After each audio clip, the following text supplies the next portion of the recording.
it.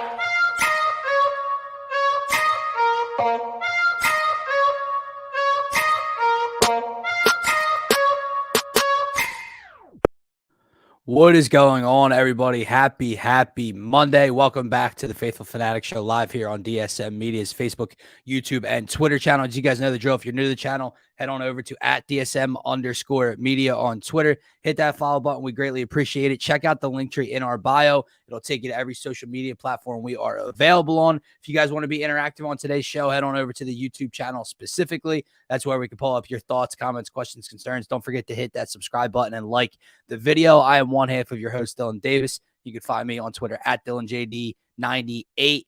To my right, my faithful co-host, Matt McGinty. Check him out on Twitter @Matt_McGinty.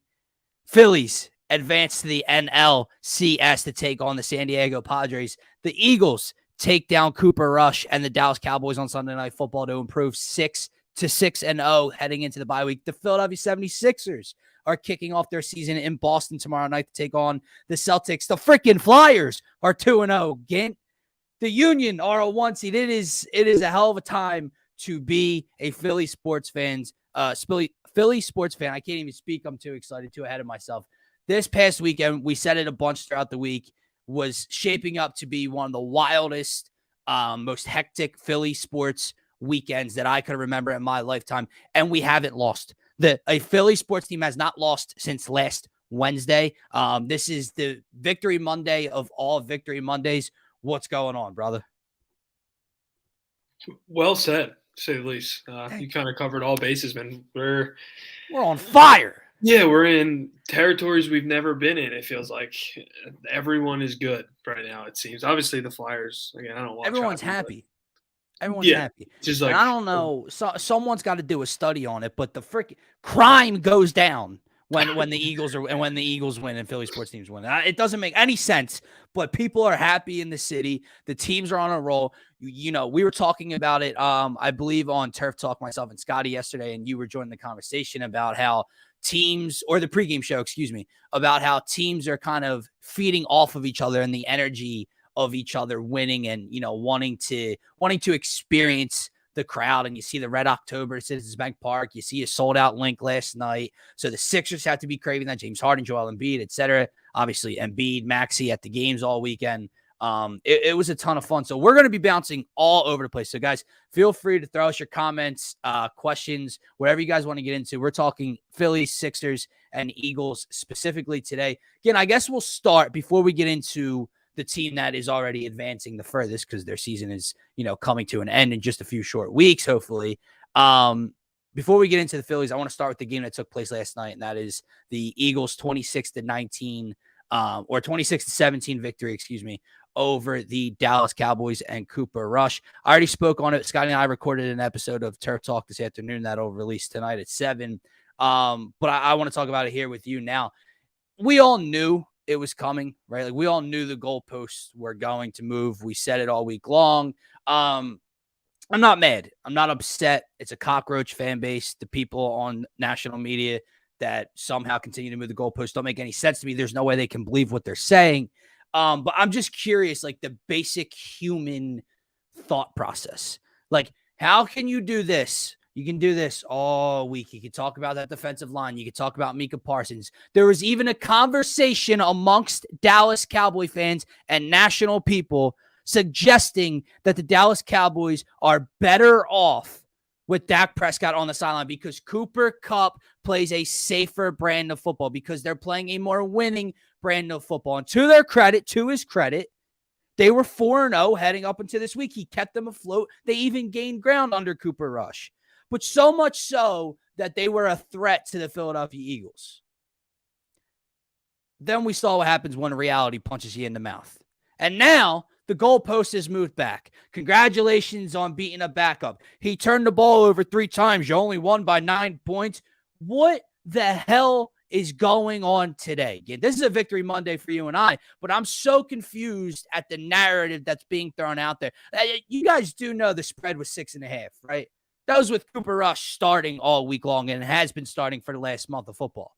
So, like, if the spread's 6.5 and the Eagles cover by what, like, I'm really starting to my patients are wearing thin here with these people. Was it supposed to be a 42-6 route last night? I missed that memo. I thought I didn't know that's how the Eagles had to win week in and week out. But apparently that's what needs to happen because it's Cooper Rush. He turned the ball over 3 times. It's a laughable display out of that fan base, truthfully. Not many words for it, to be honest. I don't want to even give them the attention of what it is. But it's just curiosity of mine. It's just so, like you said, it's such a cop-out. It's such a cop-out answer. Because, again, if they walk in here and beat us, it's a totally different story. They said it was going to be a different story. I didn't say it. I told everyone what was going to happen. I told you Cooper Rush couldn't beat the Eagles on Sunday Night Football. There was no way. There was no way. But that's the problem. It's not the cop-out. It's that they allowed the backup quarterback, and because they beat the Giants and Washington, and then they beat the Rams last week, they allowed these unrealistic expectations to creep into their mind. And that's okay to have quiet conversations about them. But when you want to start doing this, all that chirping, all that barking, as Scotty would say, right? And you want to tell us Eagles fans how Cooper Rush is going to come in here and move the ball up and down the field, how Micah Parsons and DeMarcus Lawrence are going to be a problem for Jalen Hurts and this Eagles offensive line, and you get punched in the mouth in the first half. I get it. They came back again. It's 20-17 in the fourth quarter. It was a 3-4 possession swing. The Eagles took the third quarter off. Guess what happened in the fourth quarter when the Eagles said, "Oh, okay, we got to get back to business here." They put on another late game offensive drive clinic. They told you what you're going to do, Gint. You know, in that final drive where we scored with Devontae Smith, the Eagles, the first 11 plays they ran on that drive, 10 of them were rushes. They told you what we were going to do, and you still can't stop it. It's the best hand the Eagles have in their pocket. They can literally close out a game like they're LeBron James against the Detroit Pistons. Like, they can literally just suck the life out of a team. I know we'll definitely get into positive, negatives, everything like that. But obviously, again, not staying content, picking things apart. But just to get back to that Dallas fan base, it's a laughable display. Cooper Rush, like you said, was never coming in here on Sunday Night Football and beating the Philadelphia Eagles. It wasn't happening. He had 3 turnovers. And that's another thing is they use the turnovers thing. Like, turnovers don't happen in football. Like, it's a given that Dak Prescott wouldn't have turned the ball over once. Right. Before this week, what was the highest praise they were giving Cooper Rush? He doesn't turn the ball over. And that's my favorite part.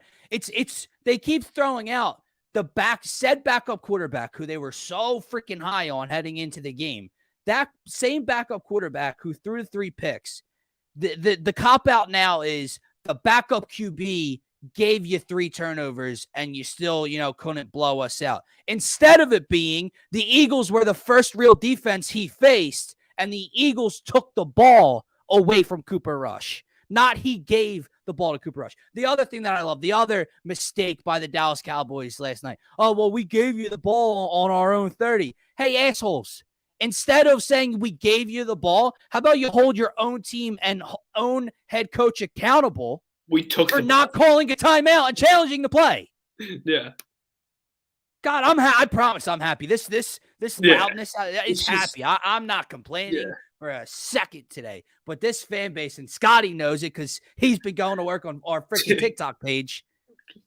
This fan base is nauseating, man. It's laughable. Again, that's the best word for me to say is like, I don't even know how to describe it. It's like that kid in school that like has to one up you and everything, but like this isn't even one upping us. And there's always an excuse. Excuses. Like it's always something. It's just a wheel. It's a wheel that just keeps rotating, and no matter what you plug off of it, no matter where the wheel lands and spins to, there's gonna be 5 excuses to come with it. No matter if they're the ones. We'll see you on Christmas Eve. Well, they're the ones that created the narrative. We'll see you on Christmas Eve.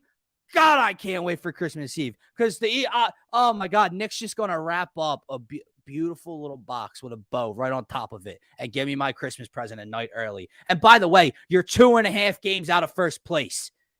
You dum-dums. Like, what's going to happen by the time it's Christmas Eve? You're going to be 7 games out of first place? I'm joking. It's that play. By then. Yeah. Stop. Eagles don't play a team with a winning record from now until December. Like, or how about when Dak Prescott and the Cowboys ones manhandled the Eagles' second and third stringers in week 17 of last season?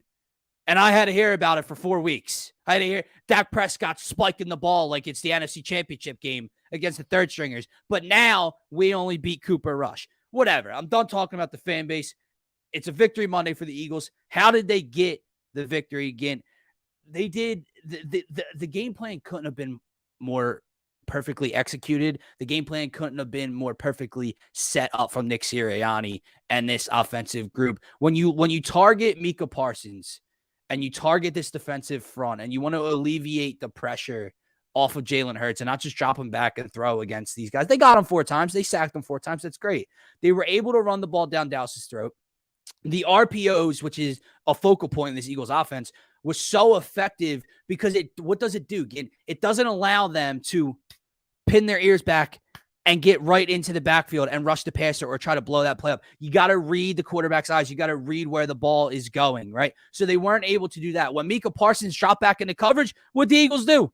Throw at him. Why? Because to a lesser extent, not saying he's Hassan Reddick in coverage, but he's not good in coverage. It's a weakness of his. So when he's in coverage and he's not rushing the quarterback, throw the ball at him. Trayvon Diggs getting targeted by A.J. Brown. I loved, Scotty brought it up earlier to me. I loved the pre-snap motion of A.J. Brown. It happened on the touchdown pass, and I believe it happened on the first down play in the fourth quarter to really kind of seal the game up before the touchdown.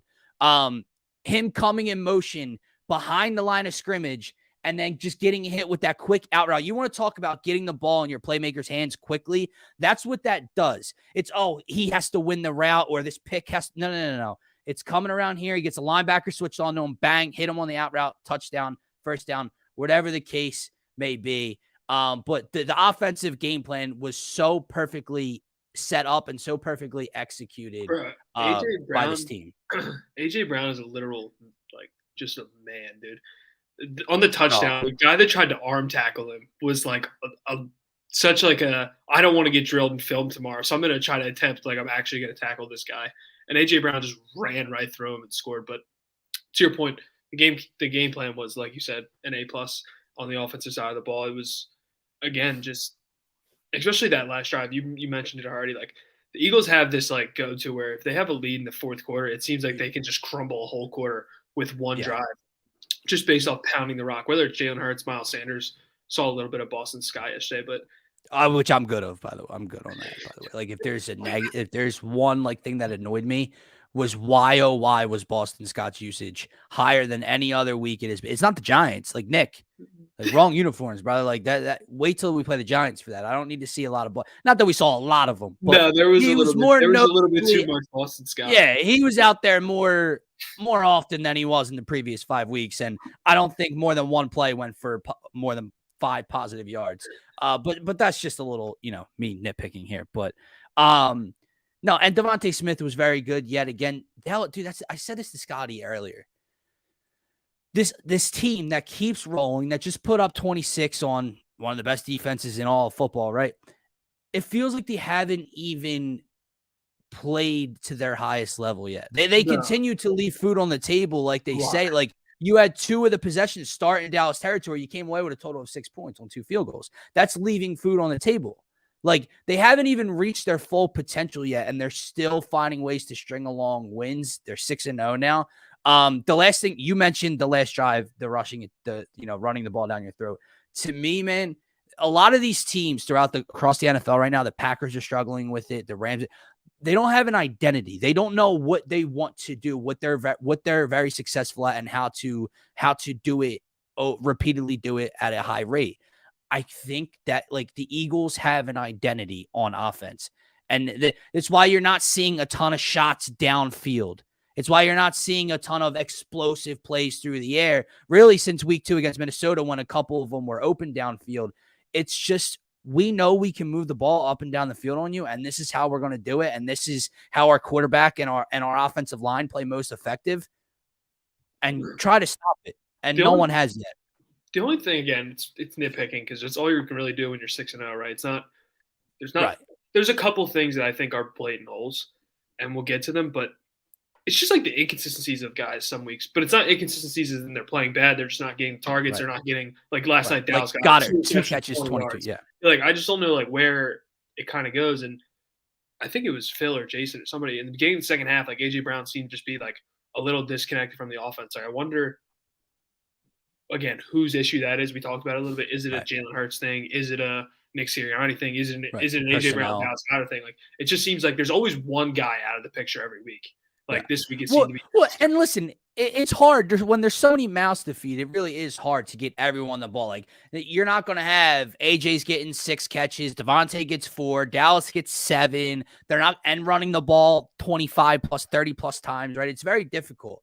But I think that goes to my point about how they haven't even reached their full potential. Like you just walked up and down the field on this defense, and Dallas Goedert was an utter non-factor.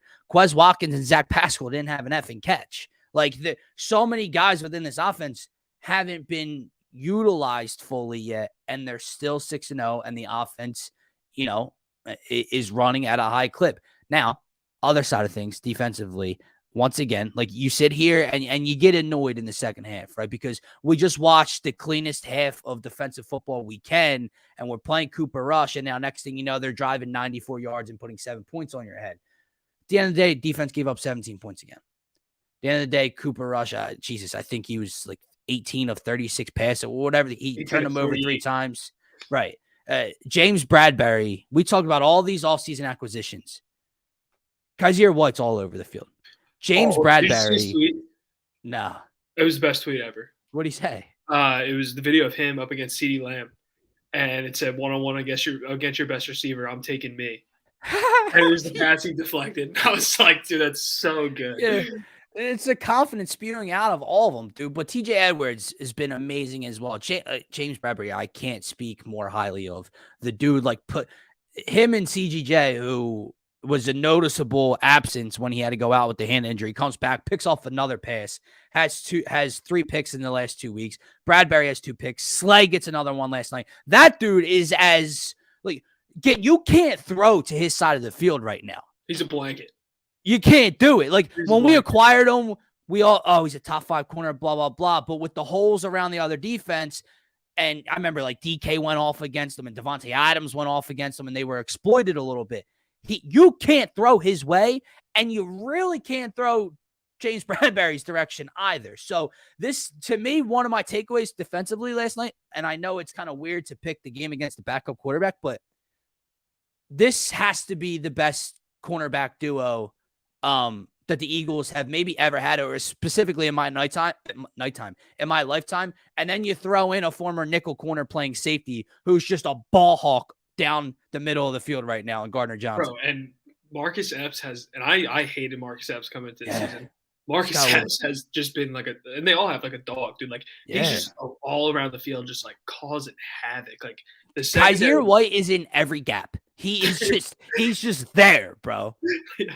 It's unreal. Jordan Davis had to be triple teamed last night, double teamed over and over again in the running attack because he just can't be stopped. Brandon Graham in the backfield, Josh Sweat in the backfield. The defense has been spectacular. When is the last time they've given up over 17 points? It's week 1, is it not? Week 1? Yeah.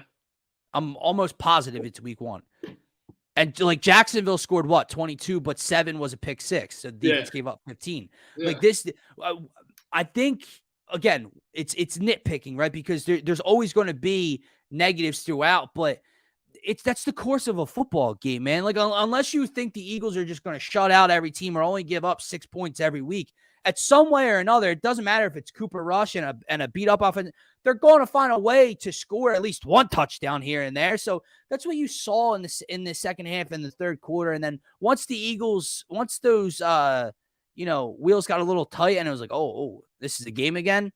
They put that clinic on display offensively. So again, no real true concerns coming out of this game for me whatsoever. I disagree entirely.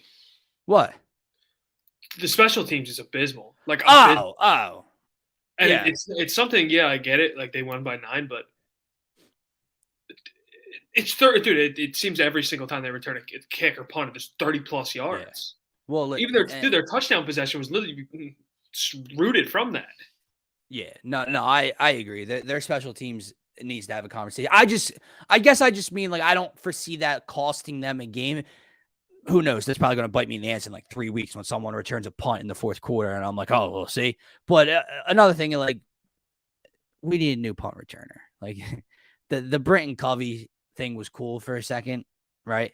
Again, he gets hit like he's playing pee-wee football every time he returns a punt. He gets hit like a freaking pinball and flies 50 yards from initial contact. He can't be a professional punt returner. Sorry.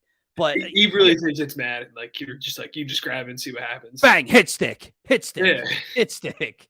Like, but no, I just meant like true concerns moving forward. The defense is playing at a very high level. The offense is playing at a high level. Obviously, Lane Johnson goes out once again. You plug Jack Driscoll in at right guard or right tackle, excuse me. Micah Parsons threw him like one time. Congratulations. Here's your cookie. I don't know what to say. Like, FanDuel put out the dumbest tweet I've ever seen last night. And it was like Micah Parsons, like throwing along, like something. And it was like Micah Parsons versus the Eagles O-line tonight. And that's when it was like 20-3. And I'm like, what's happening at the moment? Like, why do we do this to ourselves, fellas? Like, you need a new social media director, something. I don't know. Somebody's got to get fired. Like, the decisions we're making as a nation right now, when a team is getting slaughtered. Dude, like, I don't really know how to word it. I think the Eagles' offensive line. Safety to me is the one. Yeah. I think the Eagles' But then again, if Brian Burns is available, we'll probably move. You're talking about like cores of teams that have been in Philadelphia. I think the offensive line might be the most likable thing that has ever occurred in Philadelphia. Yeah. Like, how can you hate Jason Kelsey, Lane Johnson, Jordan Mailata, Landon Dickerson? Like, you just can't. You can't dislike any of them. And it just feels like, again, I know they had 4 sacks, but to the point, it was when Lane went out when they were really able to get into the backfield. I think they had 1 prior to Lane being out. They're just like, they're the like, you know how we call Jason Peters the bodyguard? No, they're the bodyguard. You have the bodyguards. Like, this is yeah. Like, this is the unit, right? Like, you just like, oh, we're good, man. And then they can. What is Jason Peters doing though? What's his goal? Yeah, I don't know. And then I don't know why the national media, like the broadcast, didn't talk about what happened. Did he get, like, all of a sudden he just wasn't on the field anymore? Did he get hurt again? Which, I mean, surprise if he was hurt again. Dear Lord. And here's the thing. Here's the thing. If you're one of the exactly talk about the comments. Yeah. If you're one of these guys that just can't stay healthy. If you're one of these guys that you're past your prime, or you're real, like Kayvon Wallace, he was a topic of conversation in our group chat last night. Like, just no offense, dude, shut your mouth. Like, Jason Peters, don't make the comment, bro. Like, if you're going to get hurt for the 900,000th time of your career in the last 3 years, don't open your mouth. But like, the biggest thing with me is like, he could have never said anything. We get it. Go get your money. Go get your contract. Like, that was hilarious, Scotty. That Dez and I think it was Meek Mill. They bet $20K each on the game. Yeah. And then AJ. Thank you for your donation. AJ Brown put up you watch All American? I love the first 2 seasons. It was an edit of Spencer James in a Cowboys uniform, said the only thing saving y'all. It was hilarious. But I don't know what Jason Peters was going at with the comments. Yeah, like, you could just went off in the sunset, go get your money with Dallas, like, get a contract. But like, what was the comment about Eagles? Does he not recall his truck? Dude, had a truck like layered after the city and this organization. Yeah. And you like, listen, you could answer a question, you can make a comment, but like, if you might want to show a little bit more respect. Like, just beat around the bush a little bit more. Yeah. Like, that was just it was like, okay, how can I get a second contract with Dallas? Yeah. Oh, let me bash Eagles fans. Bro, and here's the thing too. I talk about, like, if you don't get the job done, probably just don't open your mouth or something, right? Like, the Cowboys are just, not only is the fan base just a bunch of cockroaches that come seeping through the floorboards every now and then when there's an excuse to be made up, but like the players, like the Marcus Lawrence, you lose the game. Eagles fans are booing you head into the tunnel and you're waving them on. Bro, you just got your ass whooped. You didn't make one singular impactful play that entire game. If anything, you became a walking highlight after Jalen Hurts got done with you. You're mean. And you're going to hype up the Philly crowd after you lost. Whoever the dude that decided to Brock Lesnar double takedown Jason Kelsey at the end of the game was, don't know you because you were so just a non-factor last night. That's the only time I heard your name called. Trevon Diggs throws a hissy fit, takes his helmet off, slams his helmet. Micah Parsons makes a positive play, talks some shit, picks up a personal foul. So undisciplined. And their tubby coach, I'm a tubby guy. I'm allowed to call their guys tubby. Their tubby coach is so unlikable too. Like, Trevon Diggs takes his helmet off, smashes it on the ground. Not allowed to take your helmet off on the field, my guy. Their head coach is bitching to the ref. Duh! I like what? Like, go yell at Trevon Diggs. I don't know. You know what that felt like? First of all, again, talking back to what we're talking about, 6.5 point game. That's what experts in making NFL lines thought the Eagles should win by. Thank you. They won by more than that. They covered. And again, Cowboys fans are like, they won. They weren't supposed to. Like, it wasn't supposed to happen. How about we take a look at every other game on that NFL Week 6 slate on Sunday, and we could talk about every favorite that lost. Oh, how about the Green Bay Packers, who were almost doubled, 7-8 point favorites, lost by 17 to the Jets. How about Tom Brady and the Bucks losing to Kenny Small Hands Pickett? You didn't just lose; you trailed the entire game. That was a 60-minute performance, a clinic in Pittsburgh. I can keep going. The Browns lost by 100. The Niners lost by 30. Like, it's unreal, dude. Again, talked about it last week. Talk about it again this week. Did the Eagles show an area against the Cardinals where they looked beatable? Yeah, they looked beatable. But every other team has been beaten. And this week, did the Cowboys make it a game for half a second? Yeah. It never felt like the Eagles were going to lose that game. Not for the Cardinals game felt like it could be a loss. Last night never felt like it could be a loss. Just it was a total performance by them. So people could say what they want. The narrative's going to change. The goalposts are going to keep moving. At the end of the day, how's 6-0 feel? Because it feels pretty damn good over here. Get moving on, because that took 27 minutes. Does this team, I'll ask you this. Eagles just beat the Cowboys on Sunday night, primetime football. 6-0 heading into the bye week. Best record in football, number 1 seed in the NFC. And another team might have more of my attention at the moment. This Phillies team, just stop. Just tell me to stop. Tell me to stop believing now, because I don't know how many times you and I have to come on the show, on this screen, and I have to say, don't let it happen. Do not let it happen. And it's happening, dude. This team, we went into this series against Atlanta, and you got the job done, split in Atlanta, come home 1-1. And in the back of our minds, it was, okay, job well done. You accomplished the goal. But then there was the other half of the fan base that felt like you had to win game 2 of the series because the momentum was back on Atlanta. They didn't just beat the defending World Series champions. They demoralized, demolished. Oh my God, wrecked. Let me pull out my. What was it? Hold on. Let me do some quick math here. This cuts down education. 17-3. Is my math correct there? What? In the 2 games in Philly? 9-1. They scored 3 runs.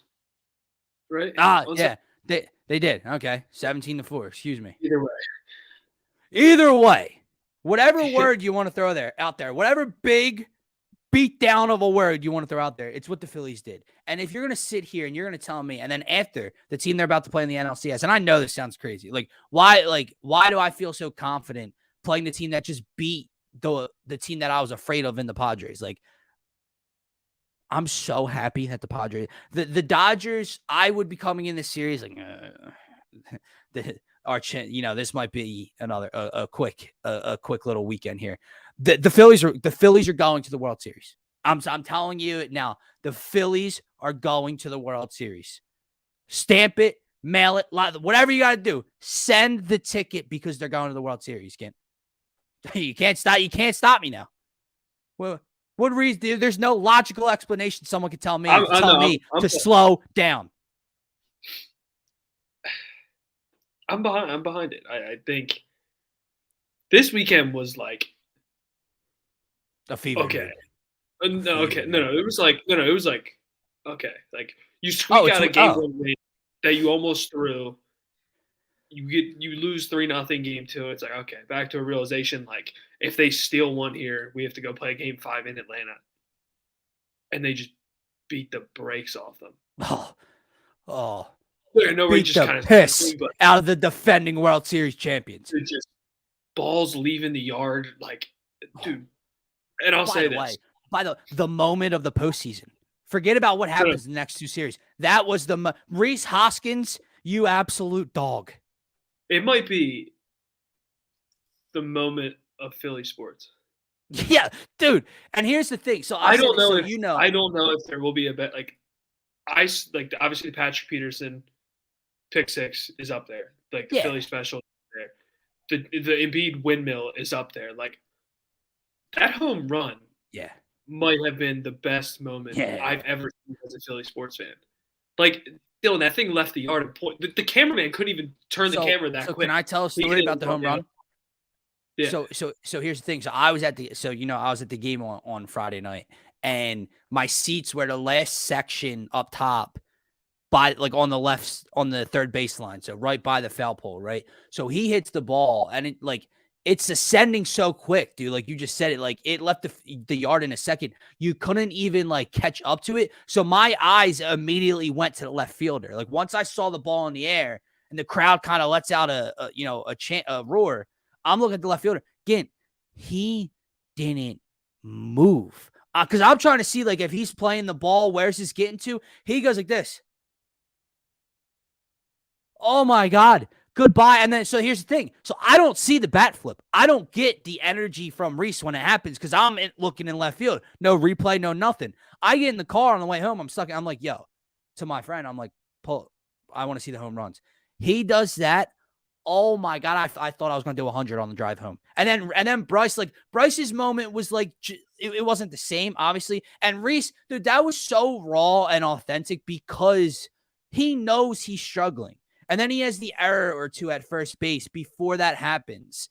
And you're like, dude, he's playing for his career here in Philadelphia. If he doesn't show it, if they lose this series, a large part of it's going to be on him in the field and his lack of appearance at the plate. He does that. And I think he tried to put the bat through the earth. Like he tried to put the imprint's still there. Like that was, and then Bryce just gives you this. Bryce gives you that. And then, can I ask you a question? So when has another team, when a Sixers team, an Eagles team, they go to Xfinity Live? They're at the bar across the street with everybody. I can't imagine if I was in there. No, I'd be throwing beers up there. You'd be arrested. That's okay. They're like, no, stop. But you want another? Yeah. I'm like, I want to sit here and I got to I want to sit here and I want to talk about. There's nothing to analyze. I know. It's just a vibe. But even going forward, like, oh, what do they got to do? I'll do that tomorrow on DSM pregame live for the Phillies game. Right now, I'm all vibe, bro. I am all cloud 9. This team is not losing right now. And if there's okay, so let me try to break it down a little bit. Why? That lineup that we were all like, they're so streaky and sometimes they're ice cold. They are as hot as you could possibly be. And what did we say? I believe you and I did the show, or I was on trending, but I think it was you and I when they were 1-1 with Atlanta, and they had 2 home runs in the entire postseason so far through 4 games, but they were still 3-1 in those games. Again, now the long ball starts to come out. Brandon Marsh puts one over the right field seats for a moonshot. JT pulls out the most Chase Utley-esque move I could ever see with a inside the Parker off that deep left field wall, right? Like Bryce hits 2 this series. Like he's locked and loaded in right now too. Like the lineup is as on fire as it can get, and that's without the leadoff dude really doing his job so far. And the guy with the most playoff experience and that leader of Kyle Schwarber. So once he gets going, I can't wait to see what this team does. The starting pitching. has been as great as you could possibly ever ask for. Aaron Nola hasn't allowed a run in the postseason. Lights out.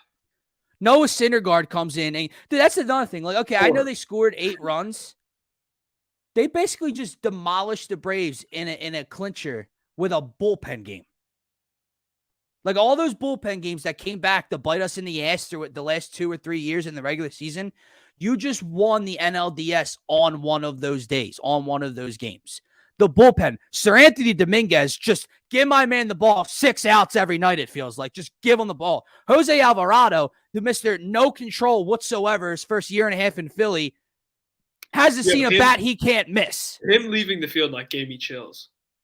Oh, it's incredible. And that's I was like, they're feeding insane off of it. But I think something you missed is the bottom of the lineup, dude. The bottom of the lineup has been just unbelievable. Like they're turning over the lineup with Gene Segura gets on base every single at bat. All the time. Gene Segura has never not been on base. Like Bryson Stott had a couple. He had the double that gave him the first run of game 3. Which was the at bat that changed the entire season. Yeah. That long fought foul ball, finally rips one down the right field line. That's the thing that started that entire inning, dude.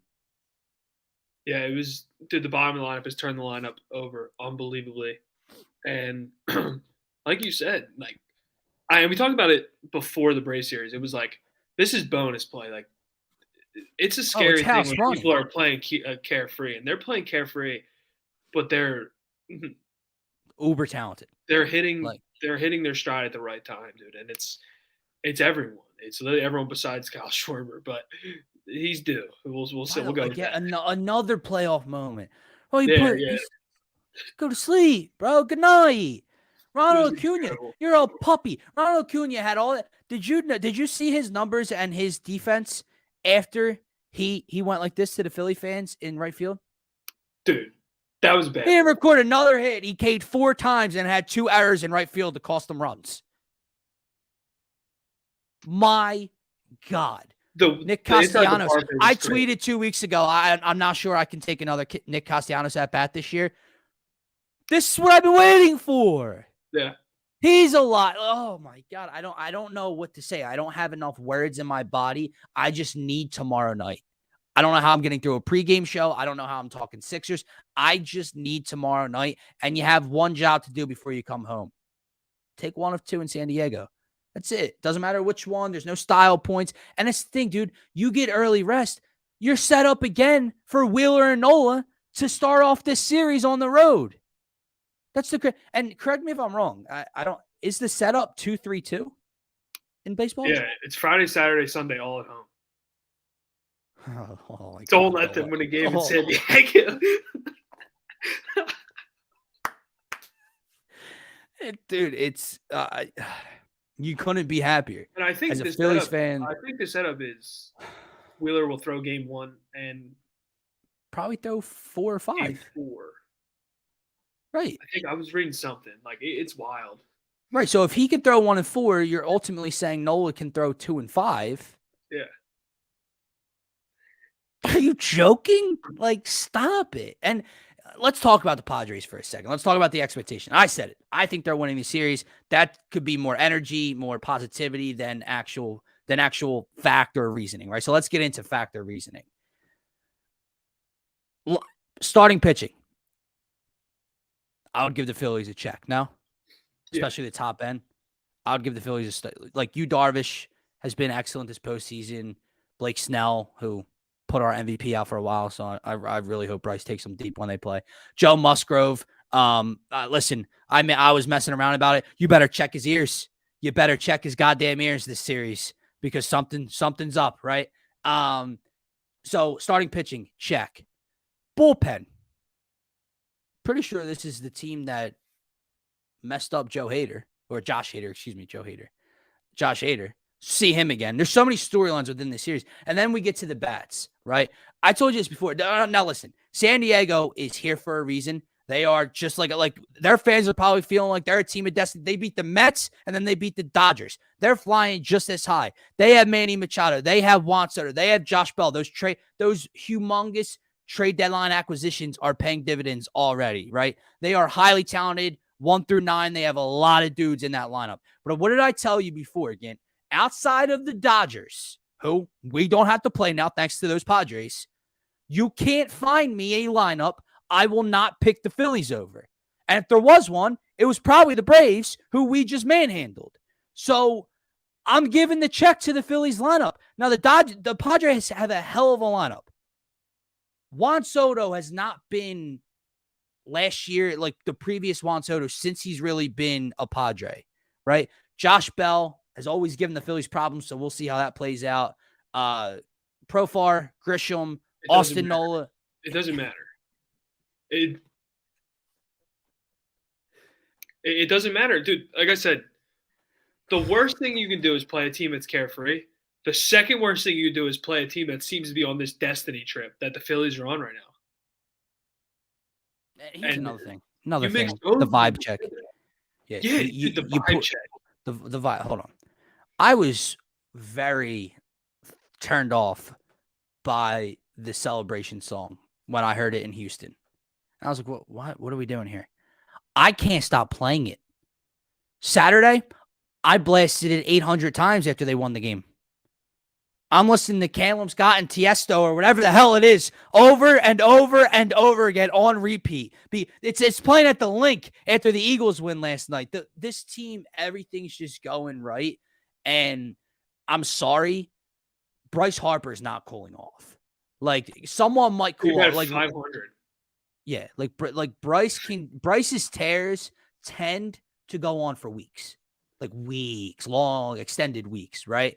He's not cooling off. I think JT is as locked in as you can possibly be. I think Reese, like we could say, oh, can Reese go?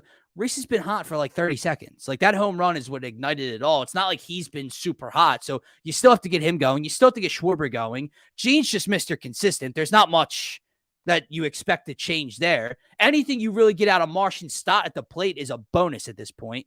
Boehm hasn't been spectacular at the plate. So it's not like the lineup in the last 2 or 3 games has been firing on all cylinders. Scored 17 runs, and there's a lot of dudes in this lineup with the potential to do a lot more. Talked about, I wish I could play it. I wish I wouldn't, get taken off, get this video taken off of YouTube or something for playing this song. I might start humming it in a second. But Scotty, I agree, man. Like he's the guy. Yeah, he's going yard first pitch tomorrow. Yeah, I'm not kidding. Yeah, man. So Wheeler probably 5. Yeah. So we'll see how it sets up because there is an off day, right? They're going to play Tuesday, Wednesday, off Thursday. Off Thursday. They play Friday and then they play Saturday. So it'd be a Tuesday to Saturday break. Wednesday, Thursday, Friday, Saturday. It'd be 4 days rest. Right. And they want to throw him on 5. He'd pitch Sunday in game 5 at home. So yeah, I think it depends on what you do in San Diego, to be honest with you. Like they were ready to throw him from the pen in game 4 the other day. Right. And he pitched game 2. Yeah. So it's crazy. I don't know. Can I ask you a question? Like fandom, I know we're on this high vibe check. Is there a chance they take both in San Diego? If they win the first one, they're going to win both. Because I definitely think they're going to win the second one. I agree. Special right now. I agree, dude, because I think they know. Now, obviously, they came home and took care of business, but it was a missed opportunity in game 2 in Atlanta with Nola on the mound Ranger threw that game, excuse me. But nonetheless, you had that opportunity to come back 2-0. If they can win game 1 with Wheeler, like you just, with the way Nola is pitching right now, there's not a lineup that he's afraid of, right? So if they had that advantage heading into game 2, I really do think there's a shot they come home 2-0 and can't. Oh, don't let it happen. Don't let it Total happen. Sidebar, because I definitely need to bring it up. Get rid of the dugout interviews after home runs. They got to go. Oh, so stupid. Get them out. They are worse than like the halftime NFL coaches. Yeah, interviews. Get them out. They got to go. What did you see? What did you see in the first half offensively? Mike McCarthy last night wasn't happening. Oh, well, we didn't score enough points. Thank you. Fantastic. Yeah, good one. Like, just don't do it. It's just pointless. But okay, I'm going to be on Phillies pregame. Well, actually, I'm going to be on Trending in the AM tonight that we're recording for tomorrow, talking about this Padres series. I'm going to be on Phillies pregame tomorrow night, getting ready for game 1 specifically. Again, feel free to join us whenever, but we have another team in the city to talk about that the vibes just seem immaculate around. The Philadelphia 76ers open up their season tomorrow night at TD Garden against the Boston Celtics. I had Kai Carlin on the show last week talking about this team, and just a couple things I kind of want to get into before we talk about the game specifically. So obviously Isaiah Joe and Charles Bassey, Wade, Traveling Queen gone. So they've kind of thinned down the herd, but you're seeing some things in the rotation that maybe we didn't expect coming in the year. I know you and I talked about how with this lineup, we would possibly think about starting Matisse. Well, Matisse might be number 13, 12 in this rotation at the moment. Furk is at least looking like he's around the 13, 14 kind of range in this rotation.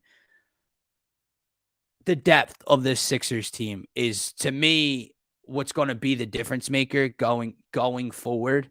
But what is the biggest difference maker to you? Is it the depth? Is it James Harden returning to somewhat of James Harden form, being healthy? Is it Tyrese Maxey? I mean, it's preseason, but my goodness. It's the trademark answer because it was their biggest flaw, but I think it's the grit. I think it's the toughness they really got this offseason. I think you look at the roster, it's just like bigger, longer, more tenacious, I guess the word would be. They look now like a team that's like, you don't want to go play on a Tuesday night, like, because they're just like that. Like PJ Tucker's like that, Montrezl Harrell's like that, like the Anthony Melton is like that. It's guys. Anthony Melton is. No night you're gonna have a free night when you play the 76ers, no matter who's in the lineup, whether even on Embiid's rest nights, even on Harden's rest nights, like you don't want to go play Philadelphia. And that's a really good thing to have. It's just like how it is with Miami. Like you don't want to go play Miami in Miami because you know it's going to be a dogfight. And I think that's the biggest, most important and fun thing about the Sixers is there's no free nights. When Embiid used to not play, it was a free night. You were coming, Detroit could come in here and win by 20. It didn't matter. And what's crazy about what you just said is Kai said something specific that stuck with me about, we can have all these answers in the regular season. The question mark will not be answered till April and May because those have been the humps that the Sixers can't get over. But to your point, that grit, that toughness, which those two things are going to translate to what side of the ball more so than the other one. Again, the defensive side of the ball, the loose balls, transition, stuff like that. You get that translates to the postseason more so than anything. The BJ Tuckers of the world, the Montrezl Harrell energy, that translates to Anthony Melton's defense, translates to the postseason more so than I even think a random Wednesday, in January is going to. That's the biggest difference maker. I think we all agree that the Sixers are going to be, I know the East is loaded, the West is loaded as well, but, a lot of contenders, the Sixers are going to be a top 4 seed in my mind. If not, one of the top 2 or 3 seeds in the East. The question is what happens come that second round. And that's where I think you see those things start to step up. Let's have this conversation again. I think we've talked about it before. But I, from being honest, I don't remember your response and how in depth we got into this one. Bigger difference maker between the two guys in the offense. And it's funny because they seem to get along so well as the old head and the young kid. And Harden was talking about Maxey today and how he gets pissed off because Maxey's always so smiley and happy. And he's like, dude, get mad. He's like, he got mad at a call in the preseason. He's like, yeah, I need more of that out of you. Biggest difference or what pushes the 76ers closer to a championship title this season? Tyrese Maxey continuing to elevate his play. I'm not talking about like averaging 17 in the first half like he did in the preseason, but I know we all loved what we saw in the preseason, stuff like that, or a healthy, aggressive, in charge James Harden. It's James Harden. Yeah, Maxey's going to give you the buckets. Like it's going to happen. He's that talented. He can play on the ball that well, but James Harden makes everyone around him better. James Harden makes the team so much better when he's aggressive and the commander of the offense, and he's going to be that. I can't wait. Again, we're talking about the Phillies, obviously. We're talking about the Eagles, obviously, but like I can't believe the NBA season's here tomorrow. Like it's honestly insane all this happening at the same time, and I can't wait. It's going to be a good time. So, talking about tomorrow, because again, we've talked about this team throughout the offseason here and there. Not a ton, but we've talked about what's the biggest difference maker, biggest offseason acquisition, et cetera, et cetera. Tomorrow night, you get a weird opportunity here to face off with, a beast in the East, right? The Eastern Conference champions last year of the Boston Celtics. You're on the road, but they have all this off the court, conflict going on with Ime and, his many, it seems like mistresses and whatever issues he's got going on. What's your thoughts on this game? Can the Sixers pull out and win? And if so, game 1 of 82, I don't take this the wrong way about how I'm about to say it, but what will it show? Like, if the Sixers come out tomorrow night, game 1 of the NBA season against that team, and they not only show up and win the game, but they show out. Like, you see all the things we're talking about with the toughness and James Harden balls out and whatever. What does it kind of set a tone? Like, it's not the same as a football season because it's so much shorter, but does it set a tone if the Sixers come out tomorrow and kind of step on the throats of the Boston Celtics? I think it sets a tone with how well Harden plays. I think Harden is like the most key thing in this whole program. Is if he comes out and puts up 30 and 12, like, the league's gonna be like, oh shit, like, this guy's back. This is the guy that was advertised. It's not the guy you saw last year. It's the guy you saw 2 years ago. I think that's kind of how you determine how tomorrow goes, win or loss. Like, if he comes out and shows out and puts up numbers, again, teams are gonna be like, okay, these guys are legit. Boston's gonna be good. Like, distractions aside, they bring back a very good core. They bring back Malcolm Brogdon, or they bring in Malcolm Brogdon. Like, a win or loss isn't – it's important, I guess, but looking at, like, 1 of 82, it's not the craziest thing if you lose game 1. Yeah. I'd rather I guess things. The thought process to me, again, it's so early and it's game 1, so there's going to be mistakes and not everything's going to look so fluid. But how many times have we sat here with the Sixers team, you and I, on this show the last 2 seasons, and we've been, they go on a little bit of a run. They win 7 in a row or 6 in a row or win 8 of 10. And it's like, okay, we need to see a test. And then they get Milwaukee in February and we're like, all right, this is the test. You're getting said test night. You're getting said test night 2. Against Milwaukee in the opener, but you're getting Boston on the road, the defending Eastern Conference champs. It can just set a somewhat of a tone. Do the Sixers win tomorrow? And if, we can talk more tomorrow on the game, but do they win tomorrow? I think they do win tomorrow. I think it's going to be like one of those homecoming things where it's like the roster is now in full effect. This is the team a lot that's been talked about a lot in the offseason.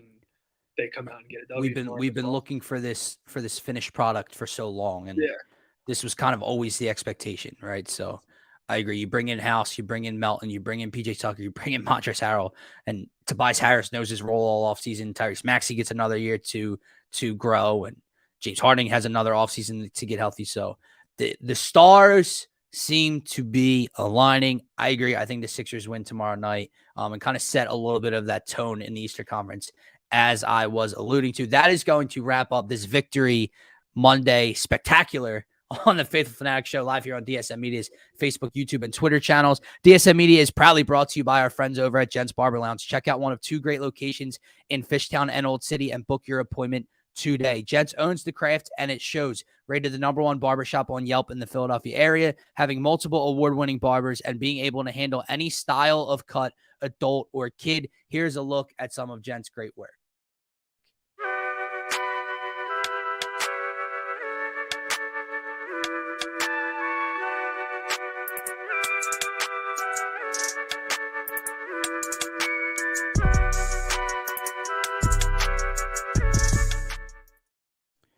Head on over to www.gentsbarberlounge.com to book your appointment today. Again, that is gentsbarberlounge.com. Fishtown or Old City locations to book your appointment today. Guys, also check out our friends over at shopluxeden.com. Luxeden Jewelers for 25% off at your checkout. You use promo code DSM. They also provide free shipping. So it gets here pretty quick. I have the chain on right now. It's men's and women's jewelry, necklaces, chains, bracelets. They have a bunch of different stuff and a lot of variety. So check them out at shopluxeden.com. Promo code DSM, all caps, at checkout for 25% off and free shipping. For myself, for Ginn, who had a dip early, and for DSM Media, have a great rest of your night.